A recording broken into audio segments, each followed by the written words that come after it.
আমার প্রাক্তন স্ত্রী দুটি সন্তান কোলে নিয়ে রাস্তা পার হতে দেখে আমার হবুর স্ত্রী আমাকে বলল, ভালো করে দেখো ওকে, সায়ন। তোমার প্রাক্তন স্ত্রী শেষ পর্যন্ত দুই যমজ বাচ্চাকে বুকে জড়িয়ে ভাঙ্গারি করাচ্ছে। কথাটা শুনে আমার বুকের ভেতরটা হঠাৎ মোচড় দিয়ে উঠল। রাস্তার ওপাশে দাঁড়িয়ে থাকা মেয়েটার দিকে আমি স্থির চোখে তাকিয়ে রইলাম। বিবর্ণ স্যালোয়ার কামিজ, কাঁধে পুরনো একটা ব্যাগ, দুই হাতে দুই ছোট্ট শিশুকে সামলে সে রাস্তা পার হওয়ার চেষ্টা করছে। গাড়ির হর্ন, মানুষের ভিড় আর ধুলাবালির মাঝেও আমি তাকে চিনে ফেললাম। সে মারিয়া, আমার প্রাক্তন স্ত্রী, যে মেয়েটা একসময় আমার ঘরের রানী ছিল। আজ সে শহরের রাস্তায় ঘুরে বেড়াচ্ছে। আর আমার পাশে দাঁড়িয়ে আছে মিথিলা, আমার হবুর স্ত্রী। মিথিলা ঠোঁট বাঁকিয়ে হেসে বলল, তুমি তো বলেছিলে ও খুব অহংকারী ছিল। দেখো, ভাগ্য কাকে কোথায় নামিয়ে আনে। আমি কোনো উত্তর দিলাম না, কারণ আমার মাথার ভেতর তখন 4 বছর আগের ঘটনাগুলো ঝড়ের মতো ফিরে আসছিল। 4 বছর আগে মারিয়া ছিল আমার জীবনের সবচেয়ে গুরুত্বপূর্ণ মানুষ। আমরা ভালোবেসে বিয়ে করেছিলাম। মারিয়ার বাবা ছিলেন একজন সৎ স্কুল শিক্ষক। বেশি টাকা পয়সা ছিল না, কিন্তু মানুষ হিসেবে অসাধারণ ছিলেন। অন্যদিকে আমার মা ছিলেন ধনী ব্যবসায়ী। আমার নানা ভাই তাকে এতগুলো দিয়ে গিয়েছিল। আমাদের কয়েকটি বাড়ি, জমি আর একটি বড় শপিং কমপ্লেক্স ছিল। মা সবসময় বলতেন, আমার সম্পত্তির উত্তরাধিকার হবে সেই ছেলে, যে আমার কথা অক্ষরে অক্ষরে মেনে চলবে। আমি তখন মায়ের কথাতেই চলতাম। একদিন মা আমাকে ডেকে বললেন, মারিয়াকে ডিভোর্স দাও। আমি অবাক হয়ে জিজ্ঞেস করেছিলাম, কেন? মা ঠান্ডা গলায় বলেছিলেন, কারণ আমি ওকে পছন্দ করি না। আর যদি আমার সম্পত্তি চাও, তাহলে আমার সিদ্ধান্ত মেনে নিতে হবে। আমি প্রতিবাদ করতে পারতাম, আমি মারিয়ার পাশে দাঁড়াতে পারতাম, কিন্তু আমি সেটা করিনি, কারণ আমি লোভী ছিলাম। মায়ের কোটি টাকার সম্পত্তি হারানোর সাহস আমার ছিল না। সেই দিন থেকেই আমি মারিয়ার সঙ্গে খারাপ ব্যবহার শুরু করলাম। কারণে অকারণে চিৎকার করতাম, সামান্য ভুলেও অপমান করতাম। অনেক রাত পর্যন্ত তাকে কাঁদিয়ে রাখতাম, তবুও মারিয়া আমাকে ছেড়ে যায়নি। সে শুধু বলতো, সায়ন, আমি কি এমন ভুল করেছি যে তুমি এত বদলে গেলে? আমি উত্তর দিতাম না, কারণ সত্যিটা বলতে লজ্জা লাগতো। একদিন সে কাঁদতে কাঁদতে বলেছিল, তোমার মা যদি আমাকে নাই পছন্দ করেন, তবুও তুমি তো আমাকে ভালোবাসো, তাই না? আমি সেদিনও চুপ ছিলাম, আর আমার সেই নীরবতাই ছিল সবচেয়ে নিষ্ঠুর উত্তর। কয়েক মাস পর আমি তাকে ডিভোর্স পেপার এগিয়ে দিলাম। মারিয়া কাগজটার দিকে তাকিয়ে অনেকক্ষণ কিছু বলতে পারেনি। তারপর ধীরে ধীরে বলেছিল, শুধু একবার সত্যি কথা বলো, তুমি কি আমাকে আর ভালোবাসো না? আমি মুখ ফিরিয়ে নিয়েছিলাম, কারণ আমি জানতাম আমি এখনও তাকে ভালোবাসি, কিন্তু সম্পত্তির লোভ আমার ভালোবাসার চেয়ে বড় হয়ে গিয়েছিল। সেদিন মারিয়া কাগজে সই করে চলে গিয়েছিল। যাওয়ার সময় শুধু একটা কথা বলেছিল, একদিন তুমি নিজের সিদ্ধান্তের জন্য অনুতপ্ত হবে, সায়ন। আমি তখন তার কথায় হাসছিলাম। ভাবছিলাম, কোটি টাকার সম্পত্তি পেলে অনুতাপের কোনো কারণই থাকবে না। কিন্তু জীবন কখনো কখনো এমন হিসাব মিলায় যে মানুষ কল্পনাও করতে পারে না। হঠাৎ একটি ছোট্ট ছেলে মারিয়ার কাঁধে মাথা রেখে কাঁদতে শুরু করলো। মারিয়া তাকে বুকে টেনে নিল। অন্য শিশুটিও তার আঁচল আঁকড়ে ধরল। আমি বিস্ময়ে তাকিয়ে রইলাম। দুই শিশু দেখতে প্রায় একরকম, যমজ। আমার বুকের ভেতর অদ্ভুত এক ভয় জন্ম নিল, কারণ ডিভোর্সের আগে মারিয়া একবার আমাকে বলেছিল যে সে মনে হয় মা হতে চলেছে, আর আমি সেই কথাকেও গুরুত্ব দেইনি। আমি ধীরে ধীরে রাস্তার দিকে এগোতে শুরু করলাম। মিথিলা বিরক্ত হয়ে বলল, কোথায় যাচ্ছ? আমি কোনো উত্তর দিলাম না। আমার চোখ তখন শুধু মারিয়ার দিকে।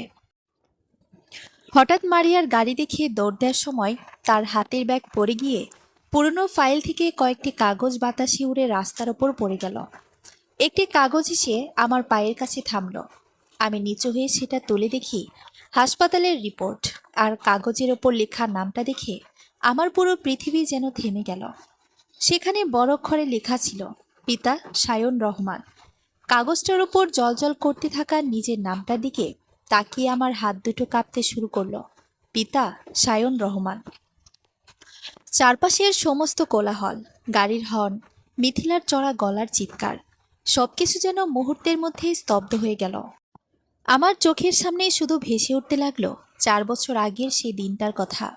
যেদিন মারিয়া অশ্রুচল চোখে আমাকে বলেছিল, সায়ন, আমি মনে হয় মা হতে চলেছি, সেদিন সম্পত্তি লোভে অন্ধ হয়ে আমি তার সেই জীবনের সবচেয়ে বড় সুখের খবরটাকে শুধু অবহেলাই করিনি, বরং তাকে একটা মিথ্যে অপবাদে জড়িয়ে বাড়ি থেকে বের করে দিয়েছিলাম। আজ নিয়তি সেই সত্যকে এমন এক রাস্তায় এনে আমার পায়ের কাছে আশ্রে ফেলল, যেখানে দাঁড়িয়ে আমি নিজের অস্তিত্বকেই হারিয়ে ফেলছি। তারা আমার সন্তান, ওই দুটো ফুটফুটে যমজ শিশু আমারই রক্ত।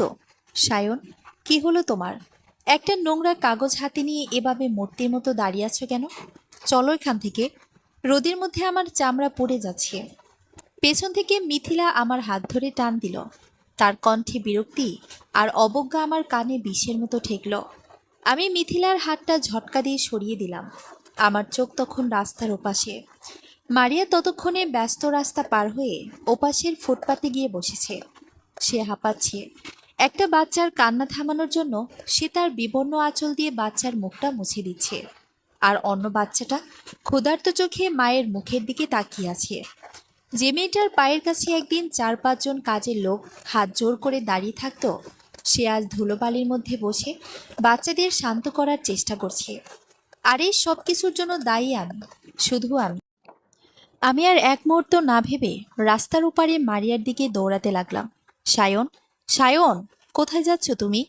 ওই ভাঙাড়িওয়ালের কাছে যাচ্ছ কেন? শোনো সায়ন, পেছন থেকে মিথিলা চিৎকার করতে লাগলো, কিন্তু সেই চিৎকার আমার কান পর্যন্ত পৌঁছালেও মনের ভেতর ঢুকলো না। রাস্তা পার হয়ে আমি যখন মারিয়ার ঠিক সামনে গিয়ে দাঁড়ালাম, তখন আমার বুকটা ভেঙে চুরমার হয়ে যাচ্ছিল। তীব্র রোদে মারিয়ার ফর্সা মুখটা পুড়ে তামাটে হয়ে গেছে। কপালে জমেছে বিন্দু বিন্দু ঘাম। আমাকে আচমকা তার সামনে দাঁড়িয়ে থাকতে দেখে মারিয়া চমকে উঠল। তার চোখের কোণায় এক পলকের জন্য একরাশ চেনা চাউনি ভেসে উঠলেও পরক্ষণেই তা এক চরম উদাসীনতা আর অপমানে রূপ নিল। সে উঠে দাঁড়ানোর চেষ্টা করল। দুই বাচ্চাকে দুই কোলে শক্ত করে জড়িয়ে ধরে আমার পাশ কাটিয়ে চলে যেতে চাইল।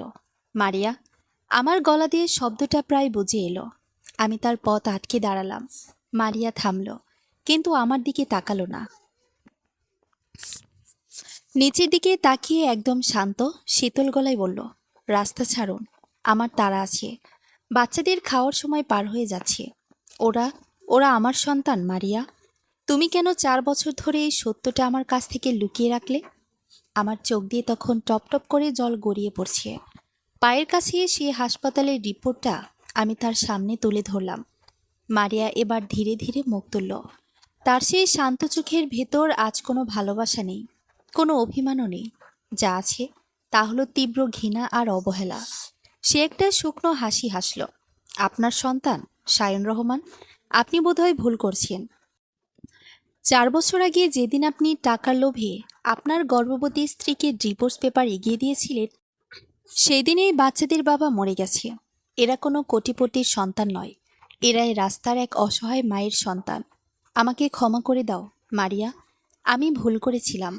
আমি লোভে অন্ধ হয়ে গিয়েছিলাম, কিন্তু আজ আমি সব বুঝতে পারছি। আমার বুকটা ফেটে যাচ্ছে মারিয়া।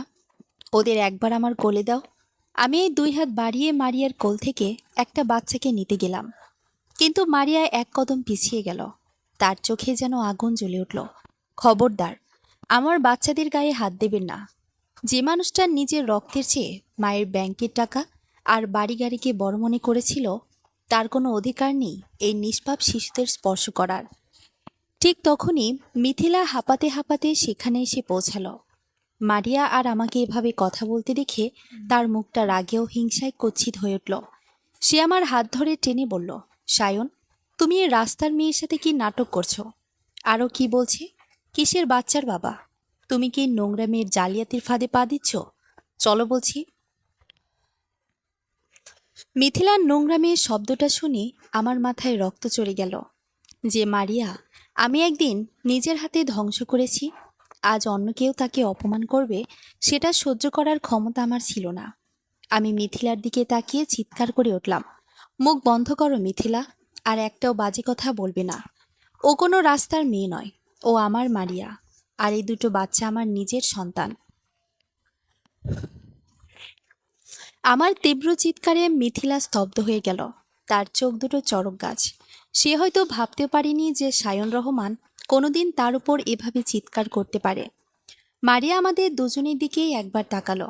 তার মুখে এক অদ্ভুত বিজয়ের হাসি ফুটে উঠল, যে হাসিতে কোনো আনন্দ ছিল না, ছিল এক চরম ধিক্কার।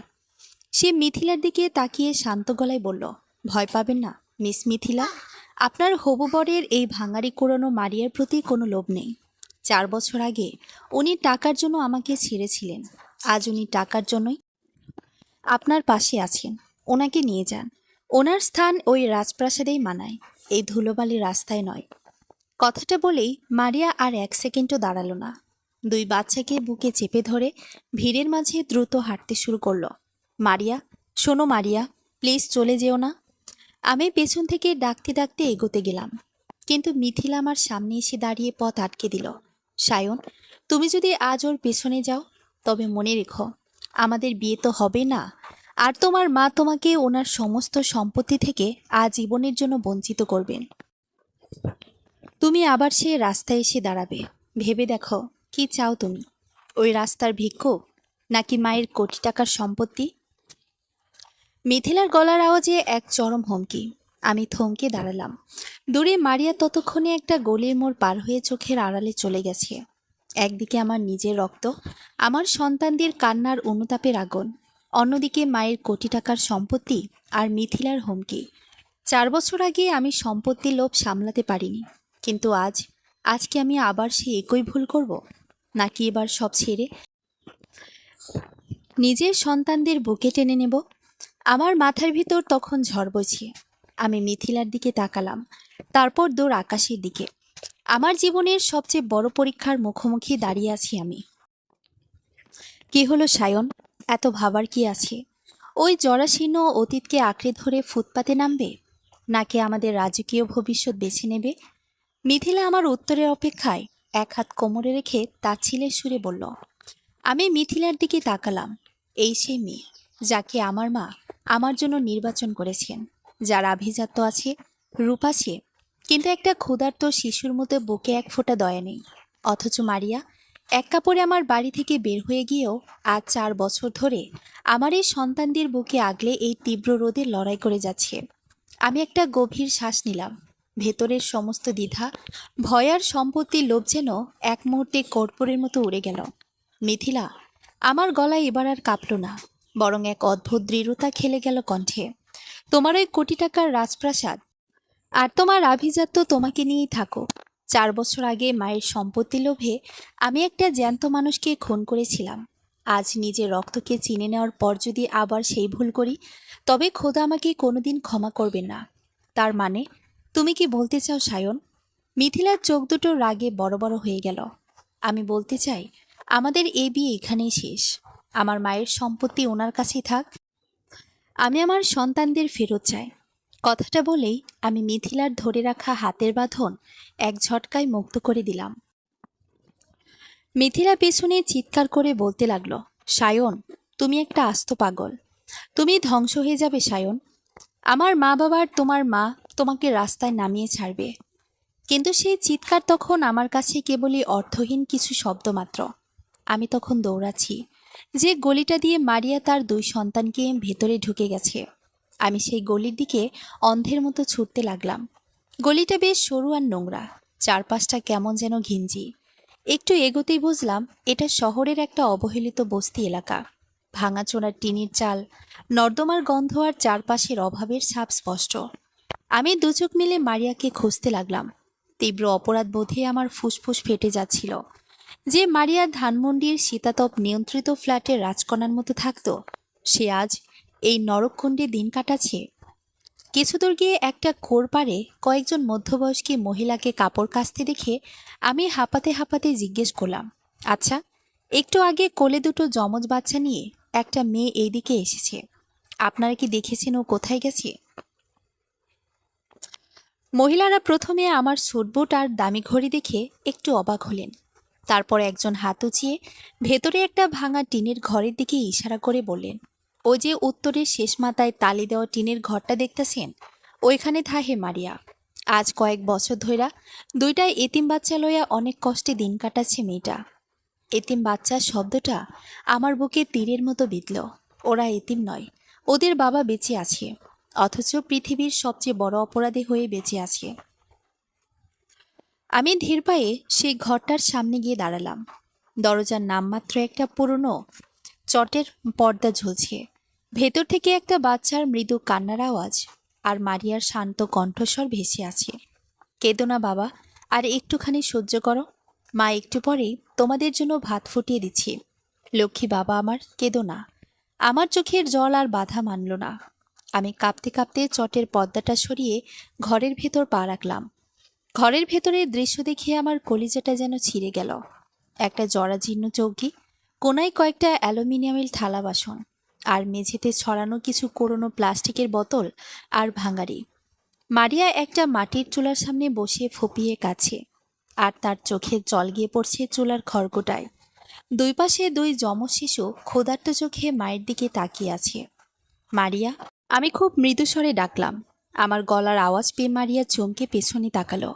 আমাকে এই ভাঙা ঘরে দেখে তার চোখের জল মুহূর্তে শুকিয়ে গেল। সে দ্রুত উঠে দাঁড়িয়ে বাচ্চাদের নিজের পেছনে আড়াল করল, যেন আমি কোনো হিংস্র পশু পাখি যা তার বাচ্চাদের ক্ষতি করতে এসেছে। আপনি এখানে কেন এসেছেন? কে আপনাকে আমার ঘরের ঠিকানা দিয়েছে? দয়া করে চলে যান। মারিয়ার গলার স্বর এবার আর শান্ত ছিল না, তাতে ছিল এক তীব্র আর্তনাদ। মারিয়া, আমি সব ছেড়ে চলে এসেছি। আমি মিথিলাকে ছেড়ে দিয়েছি, মায়ের সম্পত্তি পায়ে ঠেলে দিয়েছি। আমি শুধু তোমাদের চাই। আমাকে একটা সুযোগ দাও মারিয়া। আমি আমার সন্তানদের এই নরক থেকে বের করে নিয়ে যাব। আমি মেঝেতে হাঁটু গেড়ে বসে পড়লাম।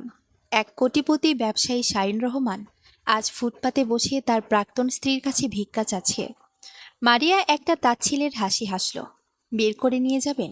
কোথায় নিয়ে যাবেন? আপনার মায়ের সেই রাজপ্রাসাদে, যেখানে প্রতিদিন আমাকে অপবাদ সইতে হতো, যেখানে সামান্য একটা ভুলের জন্য আমাকে সারা রাত বারান্দায় দাঁড়িয়ে কাঁদতে হতো।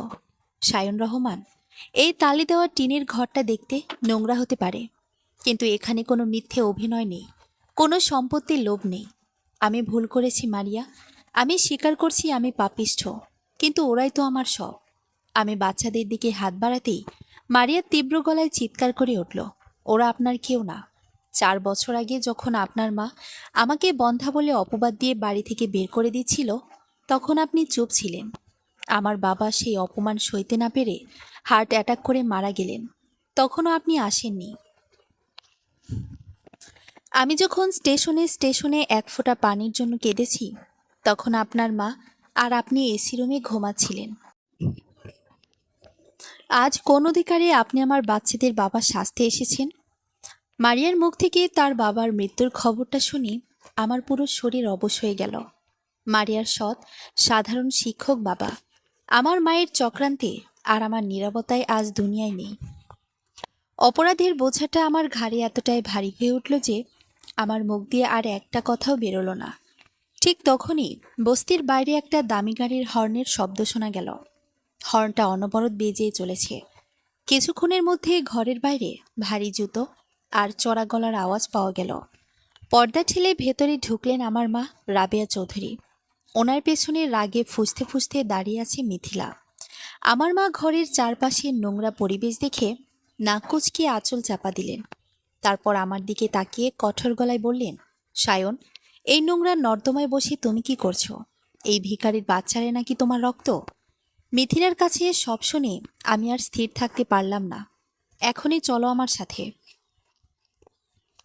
মারিয়া আমার মায়ের দিকে তাকালো। তার চোখে আজ আর 4 বছর আগের সেই ভয় বা দয়া ভিক্ষার চাউনি ছিল না। সে সোজা হয়ে দাঁড়িয়ে বলল, আপনার ছেলেকে নিয়ে যান বড়লোকানি সাহেব। আমার এই পবিত্র ঘরে আপনাদের মতো অহংকারী মানুষের নিঃশ্বাস নিতেও কষ্ট হচ্ছে। মা মারিয়ার দিকে তড়িৎ চোখে তাকিয়ে বলেন, মুখ সামলে কথা বলো মারিয়া। তোমার মতো সস্তা মেয়ের চাল আমি ভালো করেই বুঝি। বাচ্চার টোপ ফেলে আমার ছেলের কোটি টাকার সম্পত্তি হাতানোর ফন্দি করেছ, তাই না? এই নাও। মাউনার ভ্যানিটি ব্যাগ থেকে একতারা 500 টাকার নোট বের করে মারিয়ার পায়ের কাছে ছুঁড়ে মারলেন। এই নাও 5 লাখ টাকা। আমার ছেলেকে আমার পরিবারকে মুক্তি দাও, আর কোনোদিন সায়নের সামনে আসবে না। টাকাগুলো মেঝেতে ছড়িয়ে পড়ল। ঘরের ভেতরের বাতাস যেন মুহূর্তের মধ্যেই থমকে গেল। আমি মায়ের এই নিষ্ঠুরতা দেখে স্তব্ধ হয়ে রইলাম। কিন্তু মারিয়া যা করলো তা আমরা কেউ কল্পনা করতে পারিনি। মারিয়া নিচু হয়ে টাকাগুলো কোরালো না। সে শান্ত পায়ে চুলার পাশ থেকে একটা জ্বলন্ত লাকড়ি তুলে নিল। তারপর তীব্র ঘৃণায় সেই জ্বলন্ত লাকড়িটা মায়ের ছুঁড়ে দেওয়া টাকার উপর চেপে ধরল। চোখের পলকে কোটিপতির অহংকারের প্রতীক সে নোটগুলো দাউ দাউ করে জ্বলতে শুরু করলো। মায়ের মুখ ফ্যাকাশে হয়ে গেল। মিথিলা ভয়ে এক পা পিছিয়ে গেল। মারিয়া জ্বলন্ত টাকার দিকে তাকিয়ে শান্ত কিন্তু বজ্রকণ্ঠে বলল, টাকা দিয়ে সব কেনা যায় না রাবিয়া চৌধুরী। 4 বছর আগে আপনার এই টাকা আমার সংসার পুড়িয়েছিল। আজ আপনার টাকায় আপনার চোখের সামনে পড়ল। নিয়ে যান আপনার ছেলেকে, কিন্তু মনে রাখবেন, সায়ন রহমান যদি আজ এই ঘর থেকে বের হয়ে যায় তবে ওনার জন্য এই পৃথিবীর সমস্ত দরজা চিরকালের জন্য বন্ধ হয়ে যাবে। মার আগে কাঁপতে কাঁপতে আমার হাত ধরে টানলেন। সায়ন, চলো, এই পাগলি মেয়ের সাথে থাকার কোনো প্রশ্নই ওঠে না। যদি আজ না চলো তবে আজই আমার ত্যায্যপুত্র হবে তুমি। আমি একবার মায়ের দিকে তাকালাম, যেখানে শুধু অহংকার আর টাকা। আর একবার তাকালাম মারিয়া আর আমার 2 নিষ্পাপ সন্তানের দিকে, যাদের চোখে আমার জন্য শুধু ঘৃণা আর এক বুক নীরব প্রশ্ন। আমার জীবনের চূড়ান্ত সিদ্ধান্তের মুহূর্তটি চলে এসেছে। মায়ের কোটি টাকার সম্পত্তি, নাকি জ্বলন্ত অগ্নিকুণ্ঠের মাঝে দাঁড়িয়ে থাকা আমার নিজের পরিবার। মায়ের টানানো হাতের সেই শক্ত বাঁধন আর মারিয়ার চোখের জ্বলন্ত অগ্নিকুণ্ড, এই দুয়ের মাঝে দাঁড়িয়ে আমার মনে হলো, আজ যদি আমি এক পাও পিছিয়ে যাই তবে আমার ভেতরের মানুষটা চিরতরে মরে যাবে। টাকা আর সম্পত্তি লোভে 4 বছর আগে একবার নিজেকে বিক্রি করেছিলাম, যার মাসুল আজ একটা ভাঙা টিনের ঘরে আমার 2টো নিষ্পাপ সন্তান আর তাদের মায়ের চোখে জল দিয়ে শোধ হচ্ছে। না, আর না। আমি ধীরে ধীরে মায়ের হাত থেকে নিজের কবজিটা ছাড়িয়ে নিলাম। আমার এই আকস্মিক আচরণে মা যেন আকাশ থেকে পড়লেন। সায়ন, কি করছো তুমি? আমার হাত সরিয়ে দিলে। মায়ের গলা কাঁপছিল, তবে তা স্নেহে নয়, চরম অহংকারে আঘাত লাগার ক্ষোভে। আমি মায়ের দিকে তাকিয়ে শান্ত কিন্তু অসম্ভব দৃঢ় গলায় বললাম, মা, তোমার এই কোটি টাকার সম্পত্তি, এই বিলাসবহুল গাড়ি বাড়ি আজ থেকে সব তোমার। 4 বছর আগে তোমার ত্যায্যপুত্র হওয়ার ভয়ে আমি নিজের বিবেক বন্ধক রেখেছিলাম, কিন্তু আজ আমি আমার রক্তকে চিনে ফেলেছি মা। এই তালি দেওয়া টিনের ঘরে যে 2টো বাচ্চা দাঁড়িয়ে আছে, ওরা কোনো ভিখারির বাচ্চা নয়, ওরা সায়ন রহমানের সন্তান। আজ আমি তোমার ওই পাপের টাকার অহংকারকে ত্যায্য করলাম। সায়ন, তুমি একটা অকৃতজ্ঞ ছেলে। সামান্য একটা পথের মেয়ের জন্য তুমি তোমার জন্মদাত্রী মাকে অপমান করছো। মনে রেখো, এই রাবেয়া চৌধুরীর অবাধ্য হয়ে এই শহরে কেউ মাথা উঁচু করে বাঁচতে পারেনি। তুমিও পারবে না। রাস্তায় রাস্তায় না খেয়ে মরবে তুমি। মার আগে কাঁপতে কাঁপতে চিৎকার করে উঠলেন। পাশে দাঁড়িয়ে থাকা মিথিলা এতক্ষণ টাকার আগুন আর আমার রূপ দেখে স্তম্ভিত হয়েছিল। সেবার মায়ের হাত ধরে বলল, আন্টি, ওনাকে বলতে দিন। ওনার মতো একটা পাগল মানুষের সাথে সংসার করার কোনো ইচ্ছে আমারও নেই। চলেন aunty, let him rot in this hell. মার এক মুহূর্ত দাঁড়ালেন না। মারিয়ার পড়তে থাকা টাকার ছায়ের দিকে এক নজর তীব্র ঘৃণায় তাকিয়ে মিথিলাকে নিয়ে হনহন করে ঘর থেকে বেরিয়ে গেলেন। বাইরে ওনার দামি গাড়ি স্টার্ট নেওয়ার শব্দ আর চাকার কর্কশ আওয়াজ ধীরে ধীরে মিলিয়ে গেল। ঘরটা আবার স্তব্ধ হয়ে গেল। শুধু মাটির চুলার ধোঁয়া আর পোড়া নোটের গন্ধ বাতাসে ভাসছিল। আমি মারিয়ার দিকে তাকালাম। মারিয়া তখনও সেই জ্বলন্ত লাকড়িটা হাতে নিয়ে মূর্তির মতো দাঁড়িয়ে আছে। তার ফর্সা কপাল বেয়ে ঘাম আর চোখের জল মিশে এক হয়ে যাচ্ছে। আমি এক কদম এগিয়ে ওনার হাত থেকে লাকড়িটা আলতো করে কেড়ে নিয়ে মেঝেতে নামিয়ে রাখলাম। মারিয়া, আমার কণ্ঠস্বর অপরাধবোধে বুঝে আসছিল। মারিয়া আমার দিকে তাকালো। তার চোখের সে রাগটা যেন নেভে গিয়ে এখন এক মহাসমুদ্রের মতো ক্লান্তি আর শূন্যতায় রূপ নিয়েছে। সে ধপ করে মেঝের ওপর বসে পড়ল। 2 যমজ বাচ্চার মায়ের এই অবস্থা দেখে ভয় পেয়ে ওনার গলা জড়িয়ে ধরে কাঁদতে শুরু করলো। মা, ও মা, কাঁদো কেন? খিদে পাইছি মা, বাচ্চা দুটোর খিদে পাইছি। আকুতি শুনে আমার কলিজাটা যেন কেউ ছিঁড়ে নিয়ে ফেলল। আমি আর নিজেকে সামলাতে পারলাম না। হাঁটু গেড়ে ওদের সামনে বসে পড়লাম। পকেট থেকে আমার দামি ওয়ালেট, ক্রেডিট কার্ড সব বের করে ছুঁড়ে ফেলে দিলাম। এই প্লাস্টিকের টুকরোগুলো তো এই মুহূর্তে আমার সন্তানদের এক মুঠো অন্ন এনে দিতে পারবে না। মারিয়া, আমি জানি আমি ক্ষমা পাওয়ার যোগ্য নই। তোমার বাবার মৃত্যুর জন্য, তোমাদের এই অবস্থার জন্য আমিই দায়ী। আমি তোমাকে জোর করব না আমাকে মেনে নেওয়ার জন্য, কিন্তু প্লিজ এই বাচ্চাদের উপর অন্যায় করো না। আমাকে ওদের জন্য একটু খাটতে দাও। আমি আজই কাজ খুঁজব। সায়ন রহমান কর্পোরেট অফিস চালাতে পারলে সন্তানদের মুখে অন্ন তুলে দেওয়ার জন্য কলিমজুরের কাজও করতে পারবে। আমার চোখ দিয়ে তখন অবিরল ধারায় জল নামছিল। মারিয়া বাচ্চাদের বুকে ঝরিয়ে মাথা নিচু করে রইল। অনেকক্ষণ পর সে তার ভাঙ্গা গলায় বলল, 4টে বছর সায়ন, 4টে বছর আমি কিভাবে কাটিয়েছি আপনি তা এক কোণাও কল্পনা করতে পারবেন না। বাবা যখন মারা গেলেন তখন আমার গর্ভে এই দুটো প্রাণ। বাড়িওয়ালা আমাদের বের করে দিয়েছিল। একটা সস্তা কাপড়ের কারখানায় কাজ নিয়েছিলাম, কিন্তু যমজ বাচ্চা পেটে নিয়ে যখন আর দাঁড়িয়ে থাকতে পারতাম না, মালিক তাড়িয়ে দিল। স্টেশনের প্ল্যাটফর্মে শুয়ে যখন যন্ত্রণায় চিৎকার করেছি তখন একটা চেনা মুখকে খুব ডেকেছিলাম, কেউ আসেনি। মারিয়ার প্রতিটি শব্দ আমার বুকে এক একটা তীরের মতো বিচ্ছিল। সে চোখের জল মুছে আমার দিকে সরাসরি তাকিয়ে বলল, আজ আপনি সব ছেড়ে এসেছেন কার জন্য? অনুশোচনার জন্য নাকি দয়া দেখানোর জন্য? আমার দয়ার প্রয়োজন নেই। দয়া নয় মারিয়া, অধিকার। বাবা হিসেবে প্রায়শ্চিত্ত করার অধিকার। আমি কাঁপানো হাত বাড়িয়ে এবার ছোট ছেলেটার গালটা একটু ছুঁয়ে দিলাম। ছেলেটা ভয় পেয়ে মারিয়ার আঁচল মুখে লুকালো।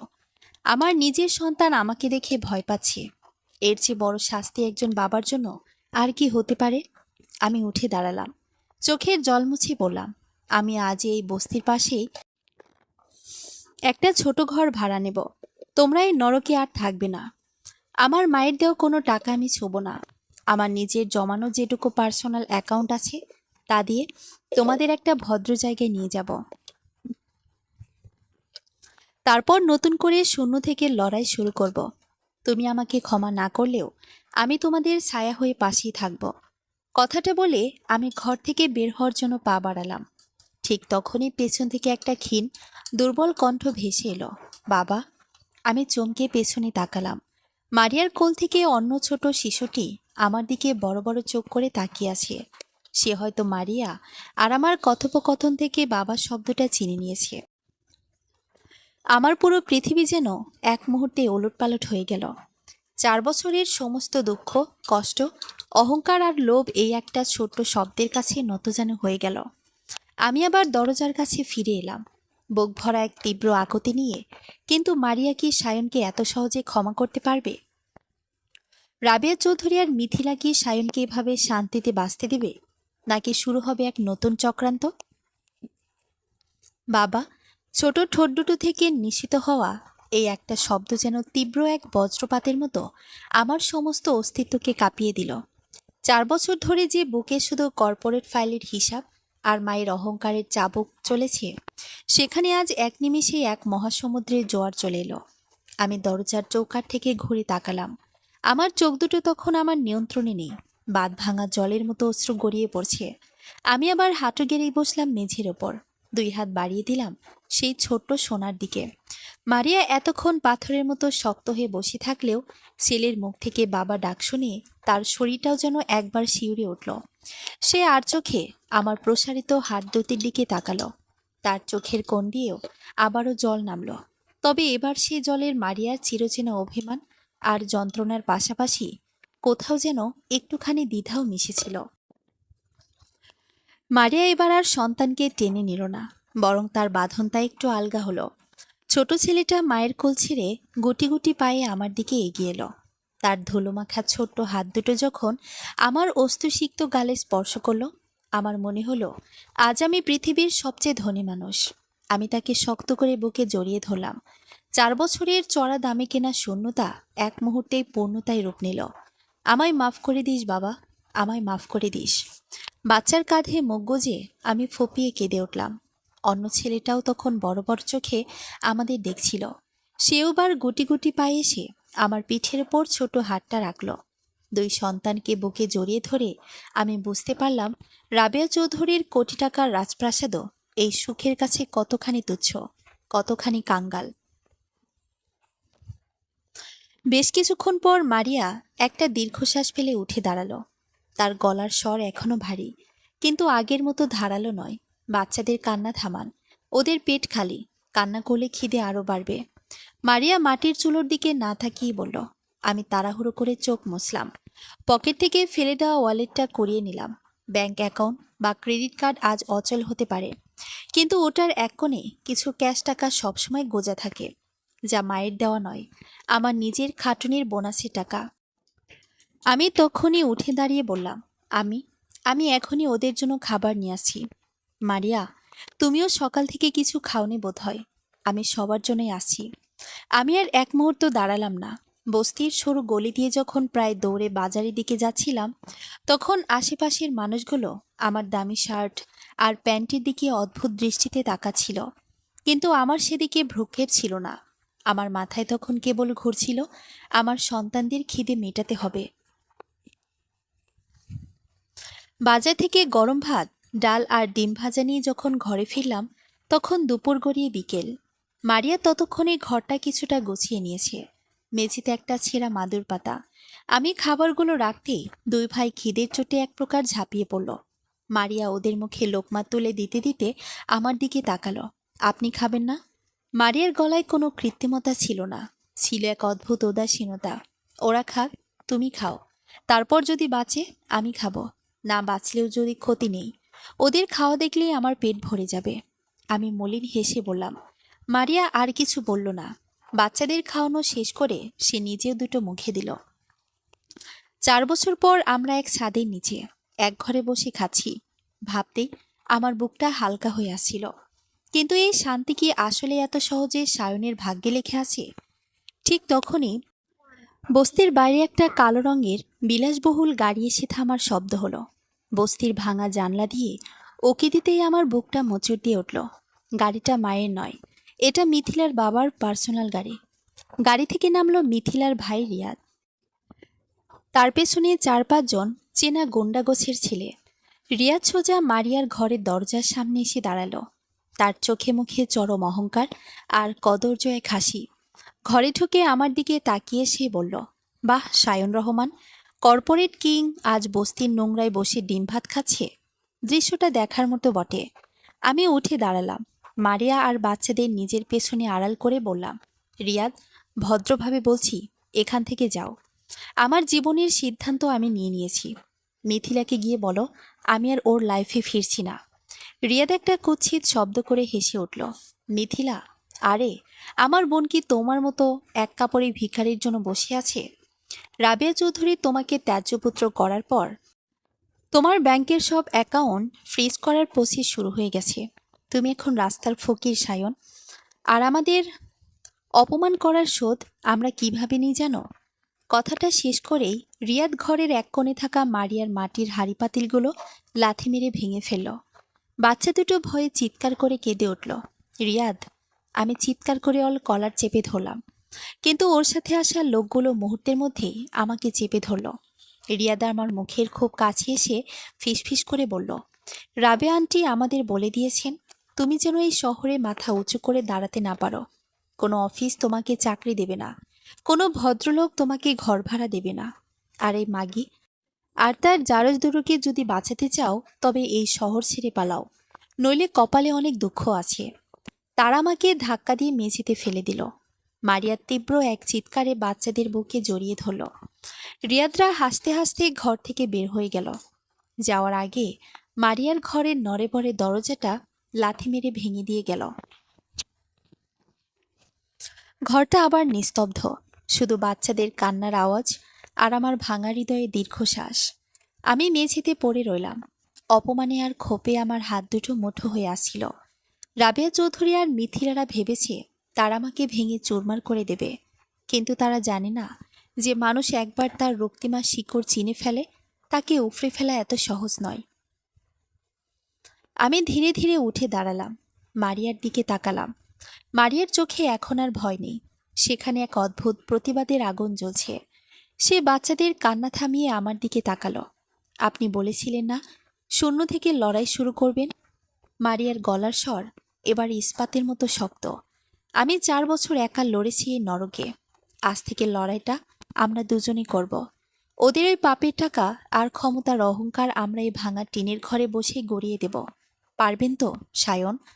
মারিয়ার মুখে 4 বছর পর নিজের নাম শুনে আমার ভেতরের পুরুষটা যেন নতুন এক শক্তিতে জেগে উঠল। আমি মারিয়ার চোখের দিকে তাকিয়ে দৃঢ় গলায় বললাম, পারবো মারিয়া। সায়ন রহমান হাঁটতে শিখেনি। এবার লড়াইটা শুধু বাঁচার নয়, এবার লড়াইটা আমাদের অধিকারের। রিয়াদরা চলে যাওয়ার পর ভাঙা দরজাটার দিকে তাকিয়ে আমার চোয়াল শক্ত হয়ে আসছিল। বস্তির ভাঙা টিনের চাল চিরে বিকেলের ম্লান আলোটা এসে পড়েছে মারিয়ার মুখের ওপর। সেখানে এখন আর কোনো দুর্বলতা নেই, বরং এক নতুন যুদ্ধের প্রস্তুতি স্পষ্ট।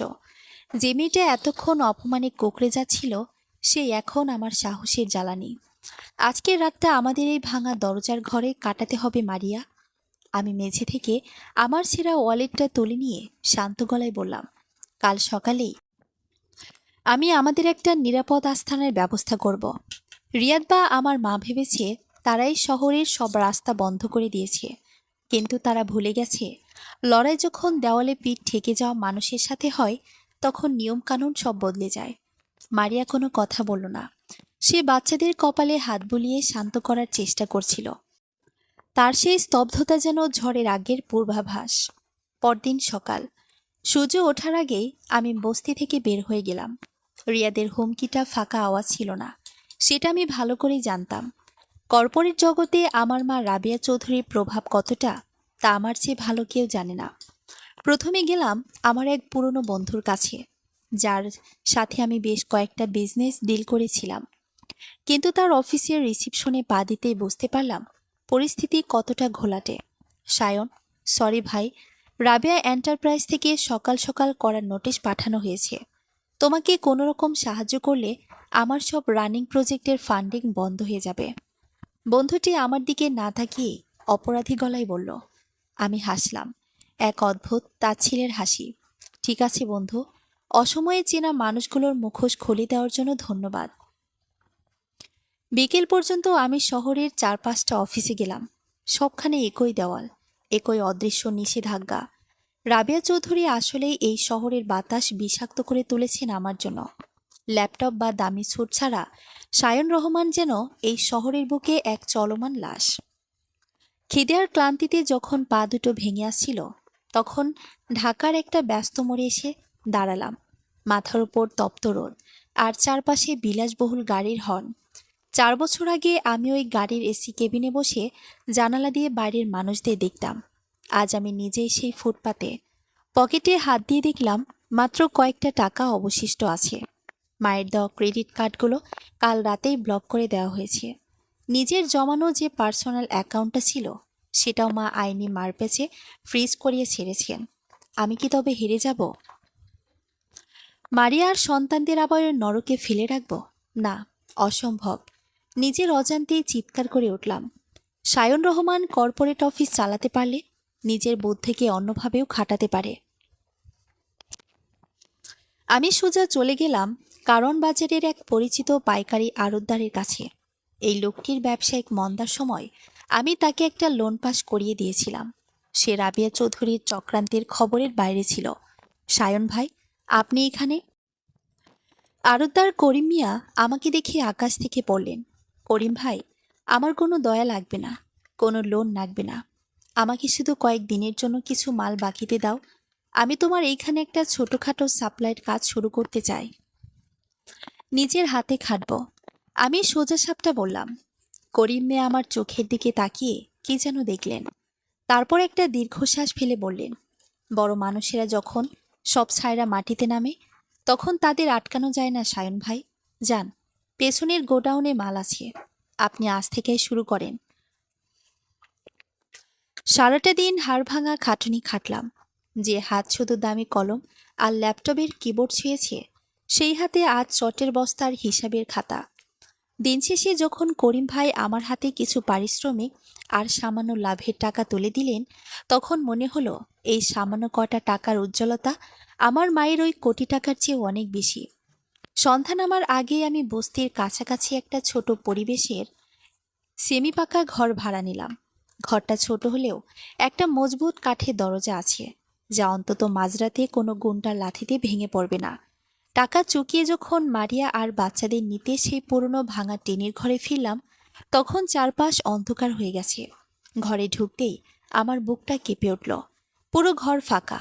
মেঝেতে মারিয়ার সে রান্নার হাঁড়ি পাতিলগুলো ভাঙা অবস্থায় পড়ে আছে, কিন্তু মারিয়া বা বাচ্চারা কেউ নেই। বিছানার চাদরটা টেনে মেঝেতে ফেলা। মারিয়া, বাবা, তোরা কোথায়? আমি পাগলের মতো চিৎকার করে উঠলাম। বাইরে আসতেই পাশের ঘরের এক বৃদ্ধা নারী ভয়ের গলায় ফিসফিস করে বললেন, বাবা, দুপুরের দিকে ওই গুন্ডাগুলো আবার আইছিল। অগর সাথে একটা বড় গাড়িও ছিল। মারিয়া মাইয়াডারে আর বাচ্চা দুইডারে জোর করে এক গাড়িতে তৈলা নিয়ে গেছে। মাইয়াডা অনেক চিল্লাইছিল বাবা, আমরা কেউ ভয়ে আগাইতে পারি নাই। আমার মাথার ভেতরটা এক মুহূর্তেই শূন্য হয়ে গেল। রিয়াদ আর মিথিলা আমার মারিয়াকে নিয়ে গেছে, নাকি এর পেছনে স্বয়ং রাবিয়া চৌধুরী আছেন? আমার ভেতরের শান্ত মানুষটা নিমিষে এক হিংস্র পশুতুল্য ক্রোধে রূপ নিল। তারা ভেবেছে সায়নকে এভাবে খাঁচায় বন্দি করে রাখা যাবে। তারা আমার ওপর আঘাত করেছে, আমি শুয়েছি। কিন্তু আমার পরিবার, আমার সন্তানদের গায়ে হাত দেওয়ার সাহস তারা কিভাবে পেল? আমি পকেট থেকে ফোনটা বের করলাম। মিথিলার নম্বরে ডায়াল করতেই ওপাশ থেকে চিবিয়ে চিবিয়ে হাসির আওয়াজ ভেসে এলো। কি সায়ন, বস্তির জীবন কেমন এনজয় করছো? তোমার ওই সস্তা ভালোবাসা এখন কোথায় জানো তো? মিথিলার গলার স্বরে বিষাক্ত আনন্দ। মিথিলা, আমার মারিয়ার বাচ্চারা কোথায়? যদি ওদের কিছু একটা চুলও নষ্ট হয়, আমি ভুলে যাব যে তোমরা কারা। আমি এই শহর জ্বালিয়ে দেব। আমার গলার আওয়াজে তখন খুনের নেশা। আহা, এত রাগ ভালো না সায়ন। যদি তোমার সন্তানদের আর ওই মেয়েকে জ্যান্ত দেখতে চাও, তবে আজ রাত 9টায় রাবিয়া ভিলায় চলে এসো। তোমার মা আর আমরা তোমার জন্য একটা সারপ্রাইজ রেডি করে রেখেছি। দেখি তোমার ভালোবাসার জোর কতখানি। খট করে ফোনটা কেটে গেল। আমি হাতের মুঠোয় ফোনটা শক্ত করে ধরলাম। চোখের সামনে ভেসে উঠল মারিয়ার সেই প্রতিবাদের আগুনে ভরা চোখ দুটো, আর ছোট ছেলেটার মুখে বাবা ডাক। রাবেয়া চৌধুরী আর মিথিলারা বাগের ঘরে ঘোগের বাসা বেঁধেছে। তারা সায়ন রহমানকে চেনে, কিন্তু সন্তান আর স্ত্রীর জন্য লড়তে থাকা এক উন্মাদ বাবাকে এখনো চেনে না। রাত ঠিক 9:45। আমি রাবিয়া ভিলার বিশাল রাজকীয় গেটের সামনে এসে দাঁড়ালাম। আজ কোনো বিলাসবহুল গাড়ি থেকে নয়, সায়ন রহমান আজ পায়ে হেঁটে, শার্ট এবং ধুলাবালি মাখানো শরীরে নিজের অধিকার ছিনিয়ে নিতে এসেছে। রাবিয়া ভিলার সেই বিশাল লোহার গেটটা আজ আমার কাছে কোনো চেনা চতুর নয়, বরং একটা হিংস্র পশুর হাঁকড়া মুখের মতো মনে হচ্ছিল। দারোয়ানটা প্রথমে আমার ধুলোবালি মাখানো জামা কাপড় আর উস্কো খুস্কো চুল দেখে পথ আটকাতে চেয়েছিল, কিন্তু আমার চোখের ভেতরের জ্বলন্ত আগুন দেখে সে আর সাহস করেনি। গুটি গুটি পায়ে ভেতরে ঢুকে লিভিং রুমের ভারী পর্দাটা সরাতেই আমি থমকে গেলাম। আমি ভেবেছিলাম ভেতরে কোনো চিৎকার চেঁচামেচি বা মারধরের শব্দ পাব, কিন্তু না। চারপাশ অদ্ভুত রকমের শান্ত। ঝাড়বাতির আলোয় পুরো ড্রয়িং রুমটা ঝলমল করছে, আর সেই দামি সোফায় বসে আছে মারিয়া। তার দুই পাশে আমার দুটো সন্তান ভয়ে জড়সড় হয়ে মায়ের আঁচল আঁকড়ে ধরে আছে। মারিয়ার চোখ দুটো লাল, গালে অশ্রুর দাগ শুকিয়ে কাঠ হয়ে গেছে। তার ঠিক সামনে রাজকীয় ভঙ্গিতে সোফায় বসে আছেন আমার মা রাবিয়া চৌধুরী, আর পাশে কুৎসিত এক বিজয়ের হাসি নিয়ে দাঁড়িয়ে আছে মিথিলা ও তার ভাই রিয়াদ। মা, আমি প্রায় চিৎকার করে মারিয়া আর বাচ্চাদের দিকে এগিয়ে যেতে নিলাম। খবরদার সায়ন, এক কদম ওর সামনে বাড়াবে না। মায়ের সেই চেনা গম্ভীর হাড় হিম করা কণ্ঠস্বর গম গম করে উঠল। আমি থমকে দাঁড়ালাম। আমার চোখ দিয়ে তখন রক্তবর্ণ আগুন ঝরছে। মা, এই নোংরামির মানে কি? তুমি রিয়াদ আর মিথিলাকে দিয়ে আমার স্ত্রী আর সন্তানদের অপহরণ করিয়ে এনেছ। তোমার অহংকার এতটা নিচে নেমে গেছে? আমার কথা শুনে মা সোফা থেকে ধীরে ধীরে উঠলেন। তার মুখে কোনো অপরাধ বোধ নেই, বরং এক ধরনের শীতল চতুরতা খেলা করছে। তিনি মারিয়ার দিকে এক নজর তাকিয়ে আমার দিকে ফিরলেন। অপকর্ম তো তুই করেছিস সায়ন। চৌধুরী বংশের রক্তকে তুই একটা নোংরা বস্তির ডাস্টবিনে ফেলে রেখেছিস। আমার যেমনই রাগ থাকুক, এই রাবিয়া চৌধুরী এতটাও নিচে নামেনি যে নিজের বংশের রক্ত রাস্তায় রাস্তায় না খেয়ে মরবে। মা চড়া গলায় বললেন। মায়ের মুখে বংশের রক্ত শব্দটা শুনে আমি কিছুটা অবাক হলাম। মিথিলা এবার একটু এগিয়ে এসে বলল, আন্টি, একদম ঠিক বলেছেন সায়ন। তোমার উপর আমাদের রাগ থাকতে পারে, কিন্তু এই নিষ্পাপ বাচ্চা দুটোর কোনো দোষ নেই। ওরা তোমার রক্ত। আমি মারিয়ার দিকে তাকালাম। মারিয়া পাথরের মূর্তির মতো মাথা নিচু করে বসে আছে। মা এবার মারিয়ার খুব কাছে গিয়ে দাঁড়ালেন। তার হাত থেকে একটা চাবির গোছা আর একটা ব্যাংক চেক বই মারিয়ার সামনে কাচের টেবিলে রাখলেন। মারিয়া, মায়ের গলার স্বর এবার আচমকা নরম শোনালো, যা বিষের চেয়েও ভয়ঙ্কর। যতই হোক, তুমি আমার নাতনিদের মা। 4 বছর তুমি অনেক কষ্ট করেছ। আমি তার ক্ষতিপূরণ দিতে চাই। ঢাকার বাইরে চট্টগ্রামে আমার একটা আলিশান ফ্ল্যাট আছে। এই চাবিটা সেই ফ্ল্যাটের। আর এই চেক বই একটা মোটা অঙ্কের টাকা সাইন করা আছে, যা দিয়ে তোমার বাকি জীবন রাজকীয়ভাবে কেটে যাবে। আমার নাতনিদের খাওয়া পড়া, নামে স্কুলে পড়াশোনা, সব দায়িত্ব আজ থেকে আমার। আমি স্তব্ধ হয়ে গেলাম। মা মারিয়াকে লোভ দেখাচ্ছেন? মারিয়া টাকা আর ফ্ল্যাট নিয়ে দূরে সরিয়ে দিতে চান? মা, তুমি আবার খেলা শুরু করেছ? আমি চিৎকার করে উঠলাম।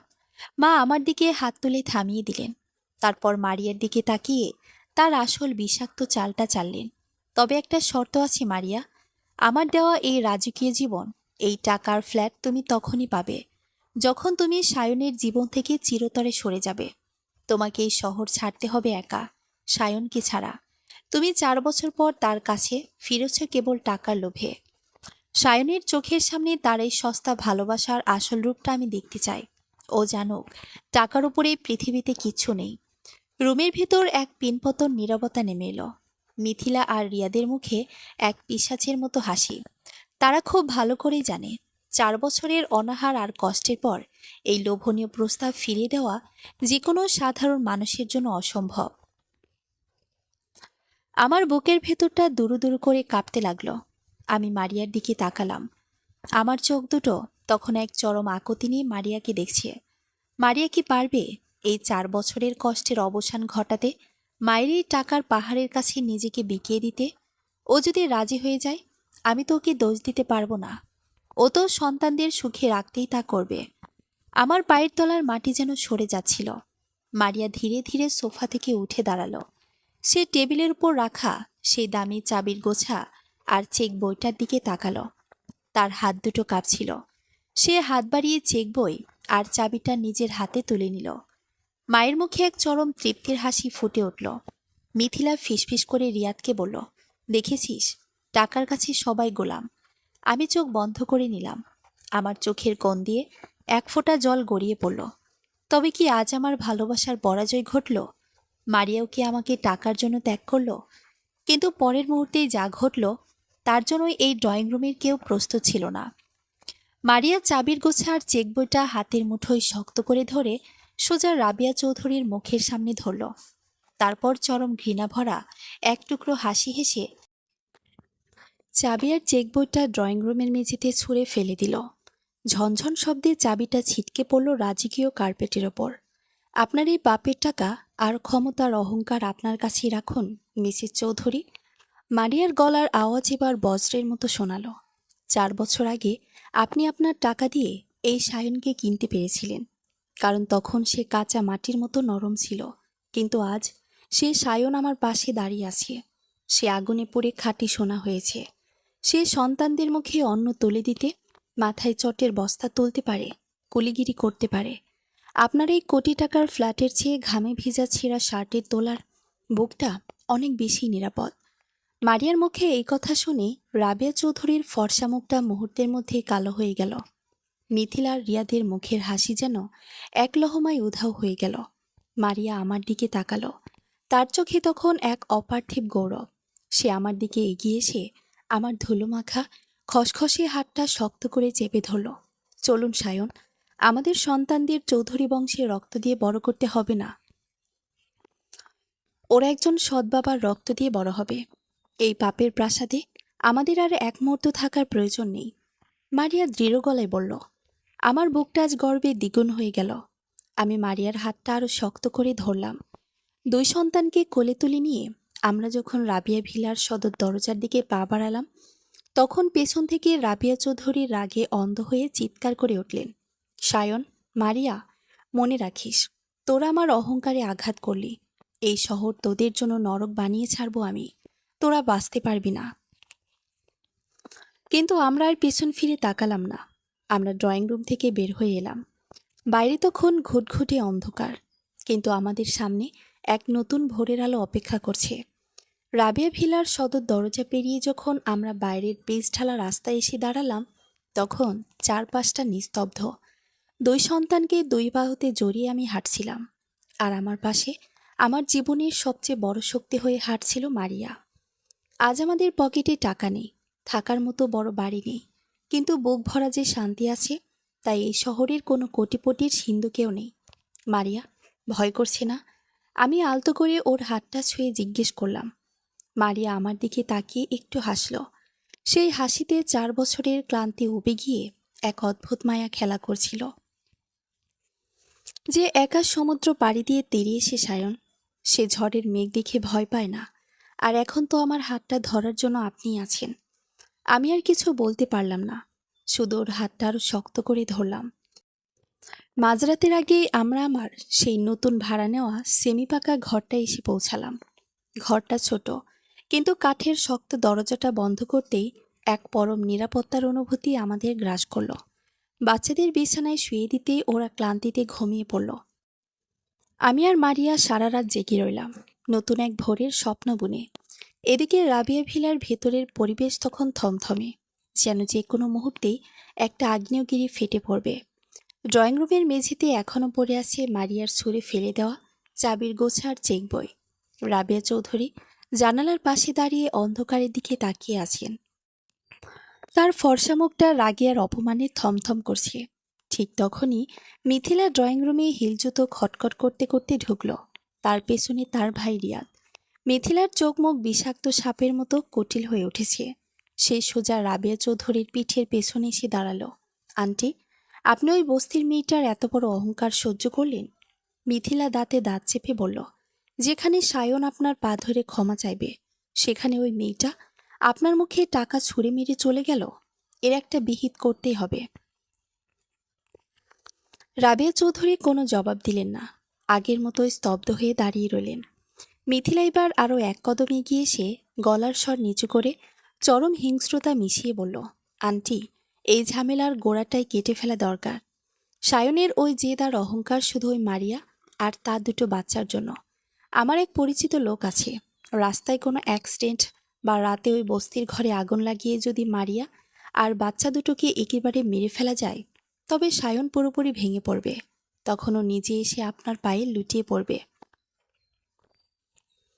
মারিয়া আর বাচ্চা দুটোকে পৃথিবী থেকে সরিয়ে দিলেই সব সমস্যার সমাধান। Shut up Mithila. হঠাৎ রাবিয়া চৌধুরী এক সিংহীর মতো গর্জন করে ঘুরে দাঁড়ালেন। তার সেই তীক্ষ্ণ চিৎকার আর চোখের চাউনি দেখে মিথিলা 2 কদম পিছিয়ে গেল। রিয়াদও ভয়ে আড়ষ্ট হয়ে পড়ল। তুমি নিজের মুখে কি বললে মিথিলা? ওই দুটো বাচ্চাকে মেরে ফেলতে হবে? রাবিয়া চৌধুরীর বুকটা তখন হাঁপড়ের মতো ওঠানামা করছে। তার চোখে রাগের পাশাপাশি এক অদ্ভুত আরতি ফুটে উঠল। কিন্তু আন্টি, ওরা তো... মিথিলা কিছু বলতে চাইল, কিন্তু মা তাকে থামিয়ে দিলেন। ওরা চৌধুরী বংশের রক্ত মিথিলা, ওরা আমার সায়নের সন্তান। রাবিয়া চৌধুরীর গলার স্বর এবার কেঁপে উঠল।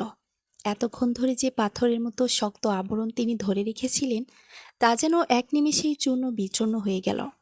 তিনি সোফায় দপ করে বসে পড়লেন। তার মনের কোণে ভেসে উঠল একটু আগের সেই দৃশ্যটা। দুটো ফুলের মতো নিষ্পাপ বাচ্চা, বড় বড় চোখ করে ভয়ের তোকমুখে মারিয়ার আঁচল ধরে দাঁড়িয়েছিল। তাদের অবিকল সায়নের ছোটবেলার মতো টানা টানা চোখ, মায়াবী মুখ। হাজার হলেও তারা তার নিজের আপন নাতিন, এই চৌধুরী বংশের একমাত্র আলো। রাবিয়া চৌধুরী নিজের অজান্তে তার 2 হাত দিয়ে মুখ ঢাকলেন। তার চোখের কোণ দিয়ে 2 ফোঁটা অশ্রু গড়িয়ে পড়ল। এতক্ষণ ড্রয়িং রুমে যখন বাচ্চা দুটো আমার সামনে বসেছিল, আমার বুকের ভেতরটা কেমন যেন মায়া মায়া লাগছিল। ওদের নিষ্পাপ মুখের দিকে তাকিয়ে আমি নিজের রাগ ধরে রাখতে পারছিলাম না। আমার নিজের বংশের আলো ওরা, ওদের গায়ে আঁচড় কাটার কথা তো দূর, কেউ যদি ওদের দিকে বাঁকা চোখে তাকায়, আমি তার চোখ উপড়ে ফেলব। মিথিলা আর রিয়াদ একে অপরের দিকে তাকালো। তারা বুঝতে পারল রাবিয়া চৌধুরীর ভেতরে মা এবং দাদির চরিত্রটা জাগ্রত হয়ে গেছে। টাকার অহংকার আজ এক মাতৃত্বের টানে কাছে হার মানতে শুরু করেছে। মা চোখ মুছে সোজা হয়ে দাঁড়ালেন। তার চোখ এখন মিথিলার দিকে স্থির। সায়নকে আমি শাস্তি দিতে চেয়েছিলাম, কারণ ও আমার অবাধ্য হয়েছে, কিন্তু আমার নাতনিদের কোনো ক্ষতি আমি সহ্য করব না। মিথিলা, তোমরা এখন এখান থেকে যাও।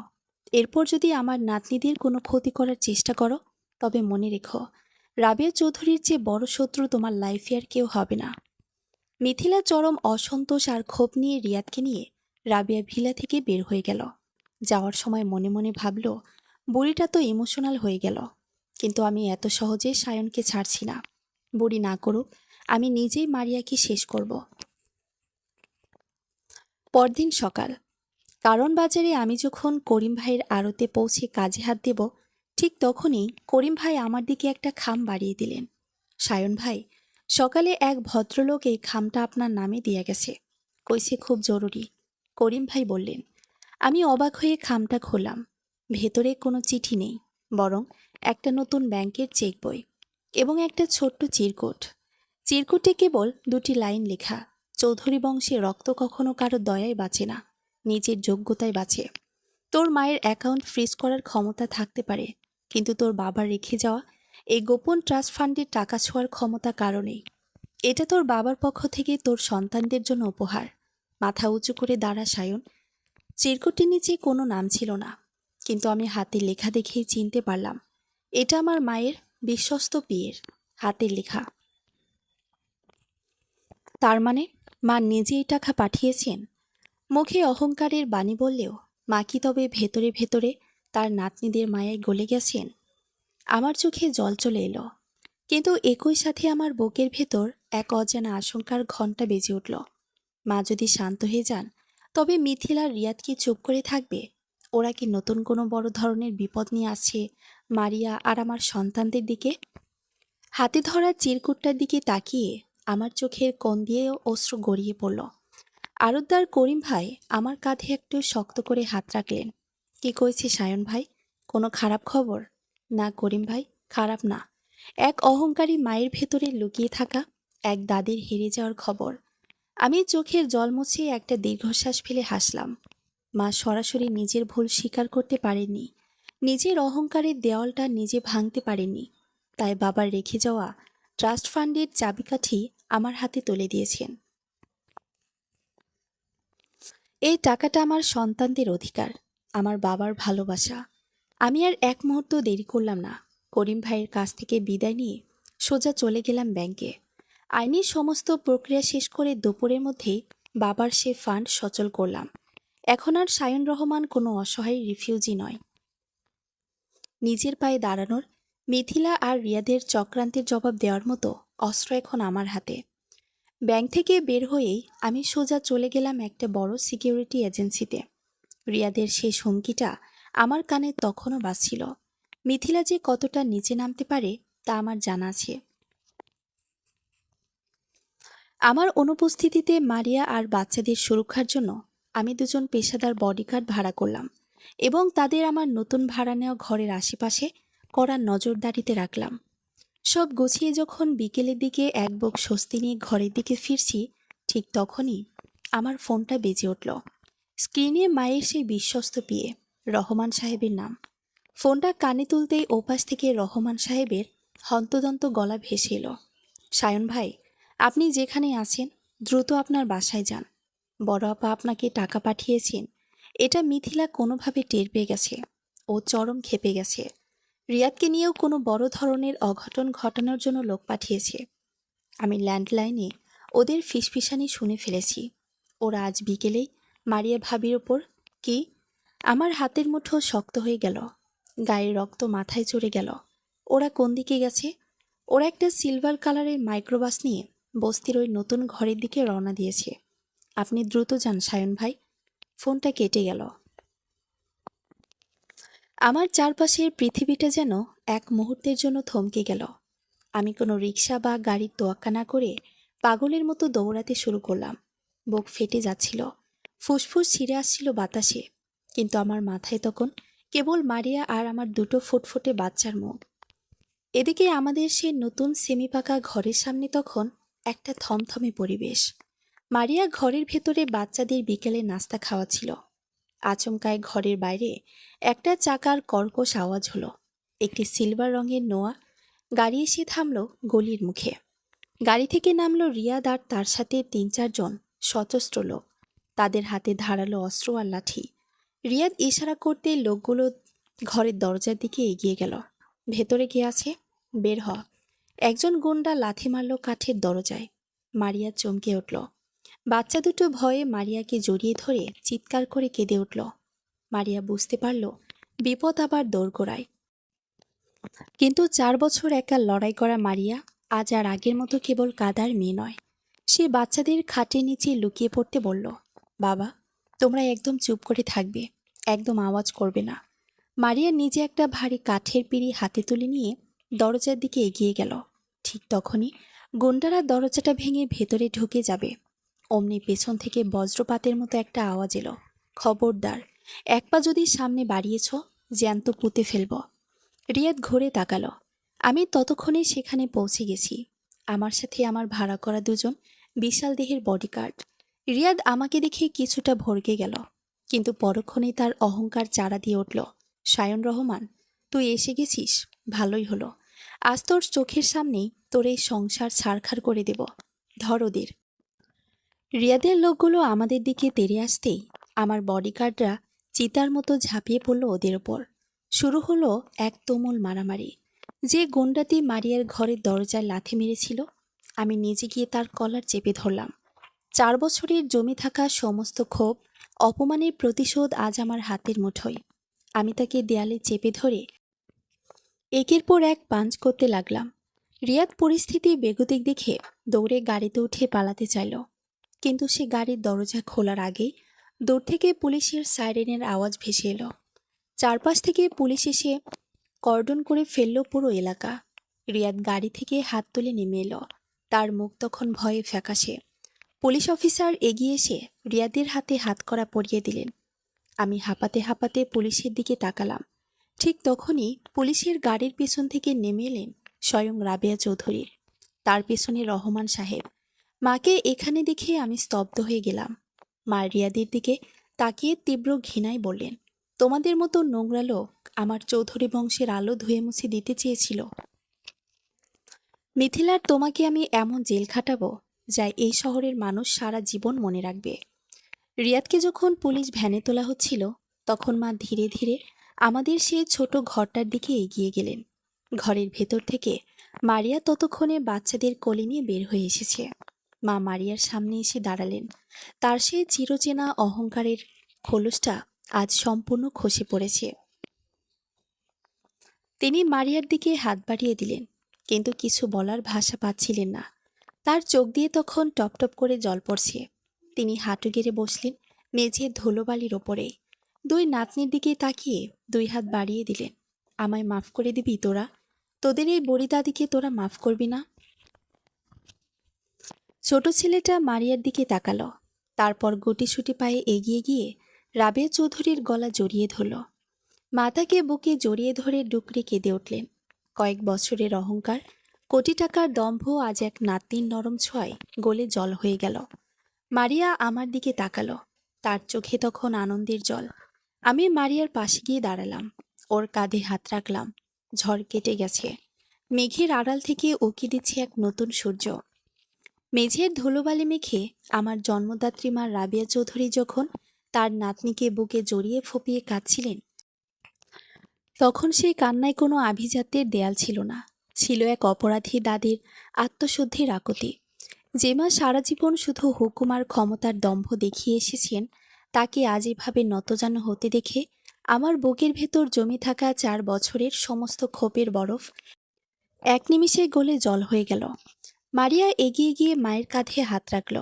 পরম মমতায় তাকে মেঝে থেকে টেনে তুলে সোফায় বসালো। তারপর আঁচল দিয়ে মায়ের চোখের জল মুছে দিয়ে শান্ত গলায় বলল, কেঁদে নিজের শরীর খারাপ করবেন না মা। অতীতকে তো আর বদলানো দেওয়া যাবে না, কিন্তু বর্তমানটাকে তো আমরা সুন্দর করে সাজাতে পারি। মারিয়ার মুখে মা ডাক শুনে রাবেয়া চৌধুরী চমকে উঠলেন। তিনি মারিয়ার দুটো হাত নিজের হাতের মুঠোয় নিয়ে বললেন, তুই আমাকে ক্ষমা করে দিলি মা। যে অন্যায় আমি তোর সাথে করেছি, তারপর তো আমার এই রাজপ্রাসাদে ফেরার কোনো মুখ ছিল না। ক্ষমা আমি করার কে মা? মারিয়া মৃদু হেসে আমার দিকে তাকালো। আপনার ছেলে যদি নিজের বাবার রক্ত আর শিকড় চিনে নিতে পারে, তবে আমি কেন আমার সন্তানদের তাদের দাদির ভালোবাসা থেকে বঞ্চিত করব? রক্ত কখনো পর হয় না মা। আমি মারিয়ার দিকে তাকালাম। এই মেয়েটার বিশাল হৃদয়ের কাছে আমি আরও একবার হেরে গেলাম। যে অপার্থিব আলো আজ আমাদের এই ছোট ঘরটাকে মায়ায় ভরিয়ে তুলেছে, তা কোনো আলিশান ঝাড়বাতির পক্ষেও ছড়ানো সম্ভব নয়। পরের কয়েকটা দিন ঝড়ের বেগেই কেটে গেল। রাবেয়া চৌধুরী নিজেই দাঁড়িয়ে থেকে মিথিলা আর রিয়াদের বিরুদ্ধে কঠোর আইনি ব্যবস্থা নিলেন। অপহরণের চেষ্টা, জালিয়াতি এবং গুন্ডামির অকাট্য প্রমাণ থাকায় পুলিশ মিথিলাকেও তার বাড়ি থেকে গ্রেফতার করে। ক্ষমতার দম্ভে অন্ধ হয়ে যারা একসময় একটা পুরো পরিবারকে ধ্বংস করতে চেয়েছিল, আজ তারা নিজেদের কৃতকর্মের মাসুল গুনতে অন্ধকার হাজতের বাসিন্দা। আইনি ঝামেলা মিটতেই মা আমাদের হাত ধরে অনুরোধ করেছিলেন রাবিয়া ভিলায় ফিরে যাওয়ার জন্য, কিন্তু আমি আর মারিয়া একমত হয়েছিলাম। আমরা সায়নের বাবা রেখে যাওয়া ট্রাস্ট ফান্ডের টাকা দিয়ে নিজেদের একটা নতুন চেনা জগৎ গড়ে তুলব।